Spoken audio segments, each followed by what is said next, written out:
Assalamualaikum Bu. Waalaikumsalam. Ada apa Bu? Ini Bu, saya ada tugas dari program Guru Penggerak ini mewawancarai kepala sekolah saya, yaitu Ibu sendiri. Ya.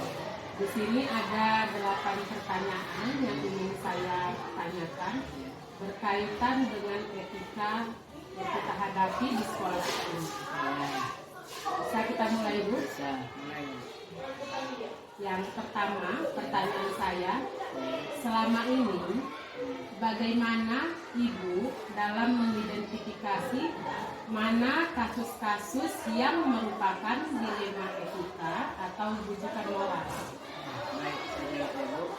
Kasus yang dilema etika adalah kedua kasus sama-sama benar. Sedangkan rujukan moral adalah rujukan yang diberikan oleh orang tua, tapi tidak sesuai dengan peraturan sekolah. Itu perbedaan antara dilema etika dan moral. Ya. Ya. Yang pertama sama-sama benar, Ya. tapi yang kedua rujukan moral dari orang lain. Ya. Ya. Yang pertanyaan saya yang kedua, selama ini bagaimana Ibu menjalankan pengambilan keputusan di sekolah Ibu, terutama untuk kasus-kasus yang dimana ada dua kepentingan yang sama dan kedua keputusan ini mengandung nilai-nilai kebajikan. Baik, saya jawab. Selama ini saya mengambil keputusan sesuai dengan peraturan yang ada dan sesuai dengan kasus yang ada. Contohnya, ketika ada siswa yang melakukan pelanggaran yang seharusnya siswa tersebut dikeluarkan dari sekolah, tetapi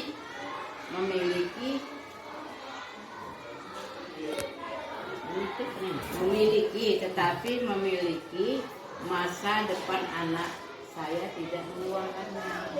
Berarti Ibu masih memikirkan masa depan anak. Iya, kan kita langsung kita keluarkan. Kasihan itu. Berarti iya, berarti Ibu kasih bimbingan dulu ya. Tapi sekali Bu, kayaknya cocok untuk saya terapkan untuk siswa saya juga. Lalu pertanyaan yang selanjutnya adalah pertanyaan langkah-langkah atau prosedur seperti apa yang biasa Ibu lakukan selama ini? Baik, jawabannya A. Jika ada kasus pertama kali saya identifikasi. Yang ke B, lalu saya berembuk dengan guru tentang masalah yang ada. Yang ke C, menyelesaikan kasus yang ada. Berarti pertama yang Ibu identifikasi Iya. dulu ya, apa masalah anak ini, apa yang akan Ibu lakukan. Iya. Setelah itu berarti kolaborasi seperti dengan kami ya Bu ya. Ada siswa yang salah Ibu tanyakan pada kami ya. Lalu kita cari sama-sama solusinya.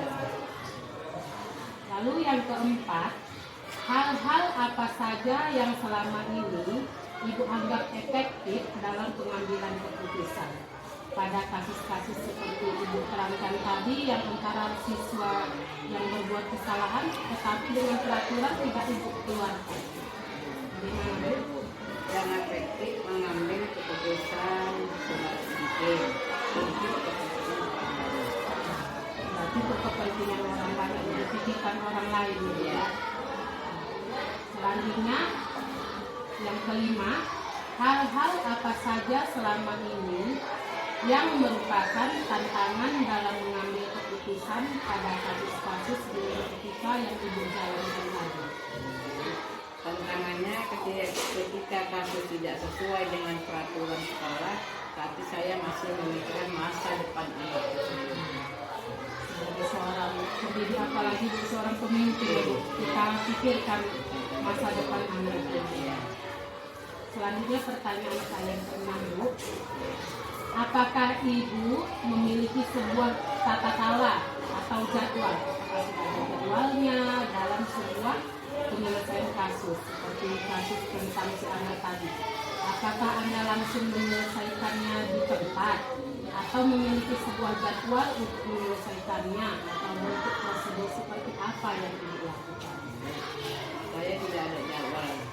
Jadi saya langsung menyelesaikan permasalahan yang ada. Berarti Ibu mengambil tindakan secepat mungkin ya Bu ya. Iya.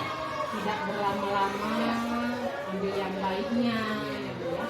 Selanjutnya pertanyaan saya yang ketujuh, apakah seseorang atau faktor-faktor selama ini mempermudah atau membantu dalam mengambil keputusan dalam kasus-kasus dilema etika? Faktor adanya kerjasama yang baik antara saya sebagai atasan dan rekan guru. Berarti faktor yang berarti kerjasama antara guru ya. Iya. Begitu juga dengan atasan kita ya Bu ya. Iya. Kalau kita ngambil keputusan mungkin kita tanya dulu sama atasan kita. Kayak seperti kami lah guru ya kan.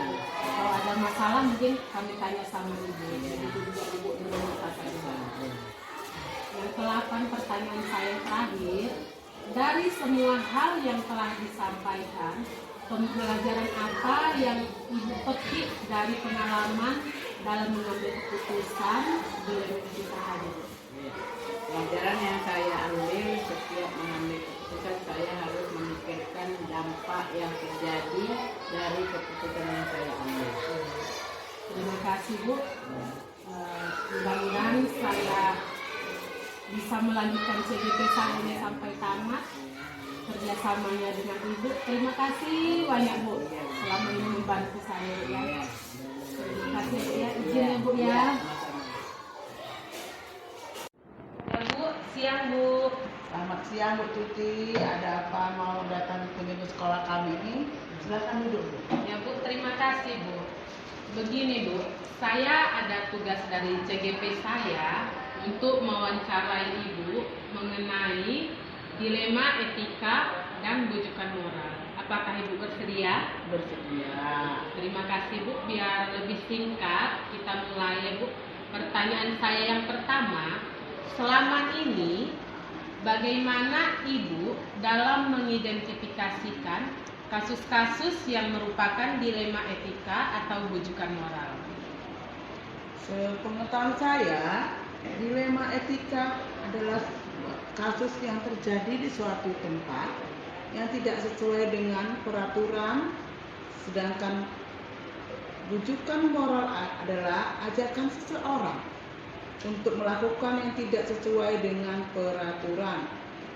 Berarti dilema etika itu yang tidak sesuai dengan peraturan ya Bu ya, Iya. antara dua belah pihak, yang mana peraturan itu Ibu anggap benar dan yang satu belah pihak juga benar ya Bu ya. Iya. Selanjutnya Bu, yang pertanyaan saya kedua, Iya. selama ini bagaimana Ibu menjalankan pengambilan keputusan di sekolah Ibu, terutama untuk kasus-kasus di mana ada dua kepentingan, yang satu sama benar atau sama-sama mengandung nilai kebajikan Bu? Bagaimana Bu? Ini kami lihat dari kasusnya ya. Kasusnya ini terjadi misalnya lah di sekolah kami ini yang dialami ada guru kami yang mana ada masalahnya. Saya lihat sering datang terlambat dengan alasan sebelum ke sekolah guru tersebut mencari tambahan penghasilan untuk keluarganya. Di sisi lain saya sebagai kepala sekolah merasa kasihan kepada guru tersebut, tetapi karena peraturan pekerjaan di sekolah saya harus menerapkan disiplin. Berarti kasusnya guru Ibu lah Bu ya. Iya. Salah satu guru Ibu itu memikirkan kepentingan pribadinya, dan selaku Ibu sebagai pemimpin memikirkan disiplin apa yang harus diterapkan kepada guru Ibu tersebut. Iya. Pertanyaan saya yang ketiga Bu, langkah-langkah atau prosedur seperti apa yang biasa Ibu lakukan selama ini untuk guru Ibu tersebut? Dari apa yang kita lihat dari permasalahan itu, langkah yang saya ambil, yang saya pakai dalam untuk kasus permasalahan ini adalah mencari permasalahan guru, mengapa guru tersebut datang terlambat. Itu yang pertama. Yang kedua, mencari solusi permasalahan guru tersebut. Yang ketiga, menyelesaikan permasalahan guru tersebut. Berarti ada 3 langkah Bu. Pertama, ibu identifikasi Iya. dulu masalahnya itu. Setelah itu ibu cari solusinya bagaimana dalam penyelesaiannya. Baru ibu lakukan tindakannya, Bu ya. Iya. Selanjutnya pertanyaan saya yang keempat, Bu. Hal-hal apa saja selama ini yang ibu anggap efektif dalam pengambilan keputusan pada kasus-kasus dilema etika seperti yang dialami guru ibu tadi? Bagaimana hal-hal yang efektif yang saya ambil ya kan untuk mengatasi masalah ini, yaitu saya pertama-tama mencari solusi yang baik bagi guru tersebut. Misalnya bekerja di luar jam tugas sekolah, jadi tidak dicampur adukan ya antara mencari tambahan dengan tugas utamanya di sekolah. Berarti ibu cari solusi yang Solusinya. terbaik untuk guru Iya. tersebut, untuk kepentingan guru tersebut ya, Bu ya. Iya. Berarti untuk kepentingan orang lain juga, Bu ya. Iya. Pertanyaan saya selanjutnya, pertanyaan yang kelima. Hal-hal apa saja selama ini merupakan tantangan dalam pengambilan keputusan pada kasus-kasus dilema etika, Bu? Ada masalah-masalah itu yang saya hadapi, tantangannya yaitu dari pihak guru tersebut ya, yang mana terus tidak semua tidak di hati guru tersebut tidak mau langsung menerima apa yang saya maksud, apa saya mencari solusinya itu. Ada saja hambatan-hambatan yang diberikan yang dihadapi oleh guru tersebut, dan juga sebagai kepala sekolah pun harus pandai-pandailah mencari solusinya dalam memberikan atau mengatasi masalah guru tersebut. Berarti dia pertama si guru tersebut tidak terima ya, Bu, Iya, atas tidak terima apa langsung. yang ibu terapkan pada Iya. guru tersebut. Terus secara perlahan-lahan bertahap kita mengadakan pendekatan terhadap guru tersebut. Lanjut yang keenam, apakah ibu memiliki sebuah tata kala atau jadwal tertentu dalam sebuah penyelesaian kasus dilema etika tadi? Atau apakah ibu langsung menyelesaikan di tempat atau memilih suatu jadwal untuk menyelesaikannya? Bentuk prosedur seperti apa yang ibu jalankan? Dalam mengatasi masalah ini, saya sebagai kepala sekolah, saya menggunakan waktu atau jadwal tertentu untuk hasil dari perubahan nyata dari guru tersebut. Yaitu misalnya sekarang ini saya lakukan dengan pendekatan dan ataupun dengan supervisi yang saya laksanakan di dalam menghadapi masalah-masalah di sekolah. Berarti sudah ibu jadwalkan kan, Bu? Iya, Setelah ada kasus jadwalnya. ibu jadwalkan untuk supervisi perubahan si guru tersebut ya, Bu. Selanjutnya yang pertanyaan saya yang ketujuh, adakah seseorang atau faktor-faktor apa saja selama ini mempermudah atau membantu ibu dalam mengambil keputusan dalam kasus-kasus dilema tadi, Bu? Ada faktornya, yaitu keterlibatan antara guru-guru yang ada di sekolah tersebut, teman-temannya sejawat ya, yang mana teman-teman tersebut juga mau membantu dalam mengatasi masalah yang dialami oleh guru tersebut. Berarti di sini ibu melibatkan teman-teman. Sejawat. Udah sampai pertanyaan saya yang terakhir, Bu. Ya. Dari semua hal yang telah kita sampaikan tadi, yang telah ibu paparkan tadi, pembelajaran apa yang dapat ibu petik dari pengalaman ibu mengambil keputusan tentang dilema etika tadi yang terjadi pada guru ibu?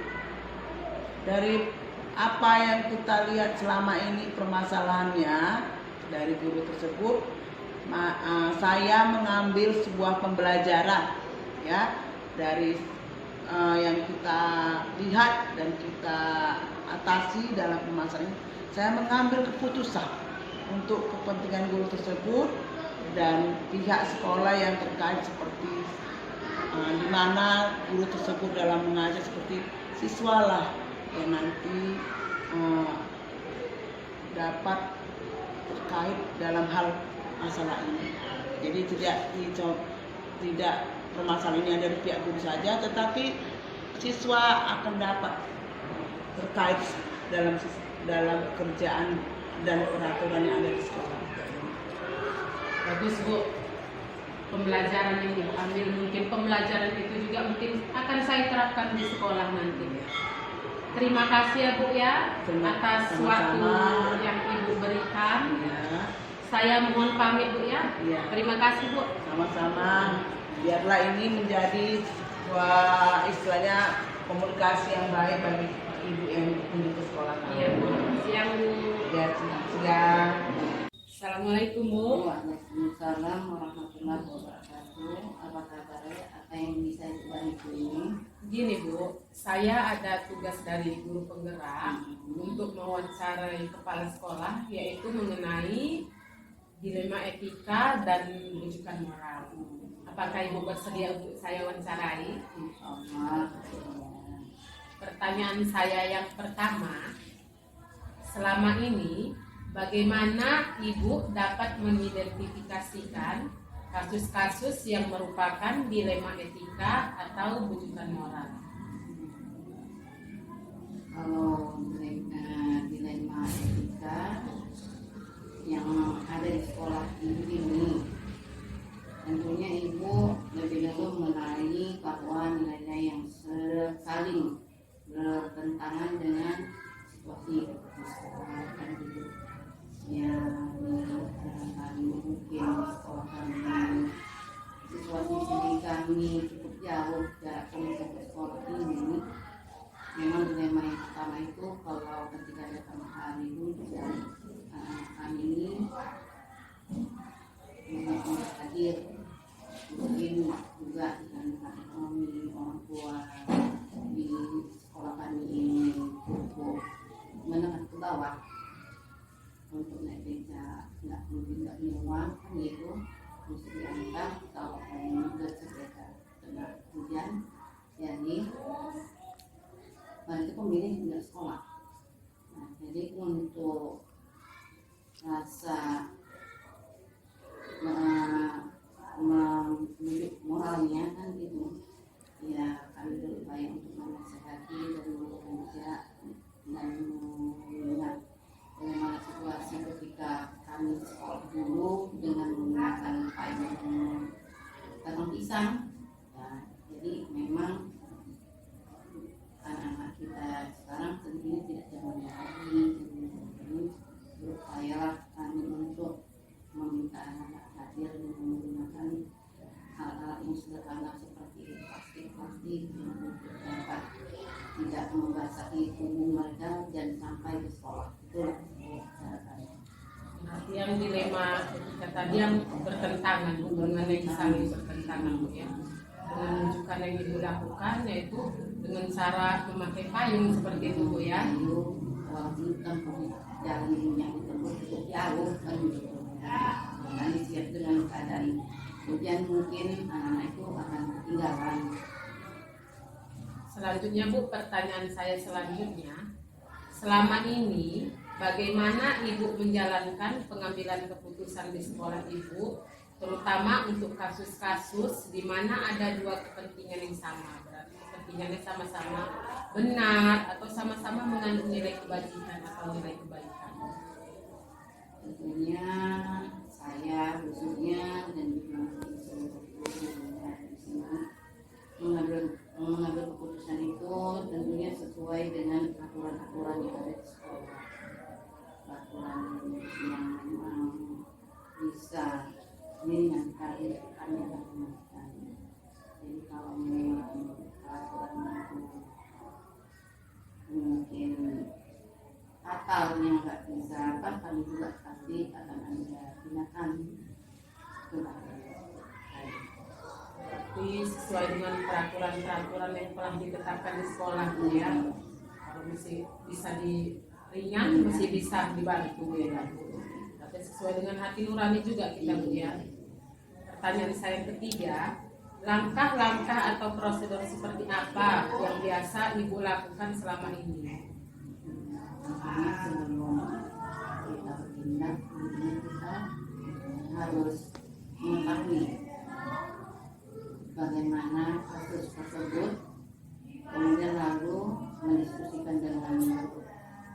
yang ada di sekolah kita ini, dan tentunya tak lupa kita harus mendapatkan jalan keluar dari solusinya yang harus kita atasi untuk tindakan-tindakan yang kita lakukan. Diidentifikasi dulu ya kasusnya, setelah itu kita cari solusi untuk penyelesaian kasus tersebut ya Bu ya. Pertanyaan saya yang keempat, hal-hal apa saja selama ini yang dianggap efektif dalam pengambilan keputusan? Seperti contoh yang kasus anak ibu tadi ya Bu ya, datang tidak banyak yang datang karena hari hujan. Bagaimana Bu? Jadi kalau kami ambil keputusan kami dengan rasa keadilan dan juga kebenaran situasi, tentunya kita dapat memaklumi Berarti kita berkesimpulan memaklumi keadaan siswa tersebut ya Bu ya. Hal-hal apa penyebabnya yang tidak datang ya. Selanjutnya yang kelima Bu, hal-hal apa saja selama ini merupakan tantangan bagi Ibu dalam pengambilan keputusan, yaitu mengenai kasus tadi Bu, kasus siswa tadi. Tentunya tantangannya mungkin kasus tersebut dapat merugikan anak didik, karena nggak hadir, tentunya anak didik itu atau ketinggalan ibu di hari yang tidak hadir yang gitu kan. Dan mungkin juga tentunya merugikan untuk siswa untuk di masa depannya, meninggalkan satu hari belajar pasti rugi dalam menerima ilmu yang harus didapat pada hari itu. Berarti tantangannya untuk mengatur anak itu Bu ya, biar bisa mendisiplinkan waktunya lah Bu ya. Walaupun seperti berjuang kan gitu, walaupun hujan, walaupun badai, mereka itu tetap berjuang. Jadi kalau hanya sekedar air hujan, apa upaya Kita menggentarkan ya Bu. tidak gentar kita dengan air aja kan gitu. Selanjutnya yang keenam Bu, apakah Ibu memiliki sebuah tata cara atau jadwal tertentu dalam sebuah penyelesaian kasus Ibu tadi? Apakah Ibu langsung menyelesaikannya di tempat atau memiliki sebuah jadwal untuk penyelesaiannya, bentuk atau prosedur seperti apa yang Ibu lakukan? Jadwalkah, tidakkah? Ya mungkin karena seperti tinjau dan kebiasaan-kebiasaan seperti kasus masalah hujan, itu kita bisa membuat jadwal kan gitu. Tapi kalau masalah hujan, hal yang lain yang mungkin tentunya pada hari yang kejadian itu lagi. Berarti dijadwalkan ya, Bisa biar bisa diatur posisi selanjutnya. Bisa juga spontan langsung kan gitu, tergantung Situasi. Yang ketujuh Bu, adakah seseorang atau faktor-faktor yang selama ini mempermudah atau membantu Ibu dalam mengambil keputusan dalam kasus-kasus tadi? Apakah ada yang membantu Ibu? Karena walaupun saya sebagai pemimpin di sekolah ini, setiap ada kasus tindakan yang kita ambil itu tidak mesti kita langsung mengambil, tapi kita harus bermusyawarah dengan guru-guru yang ada di sekolah kita ini supaya kerjasama yang baik itu terjadi antara sekolah dengan Ya, berarti setiap kasus itu Ibu kolaborasi dengan rekan-rekan guru ya Bu ya, penyelesaian kasusnya. Sudah sampai pertanyaan terakhir Bu, pertanyaan ke-8. Dari semua hal yang telah kita sampaikan tadi, yang telah saya dengar, pembelajaran apa yang Ibu petik dari pengalaman Ibu dalam pengambilan keputusan?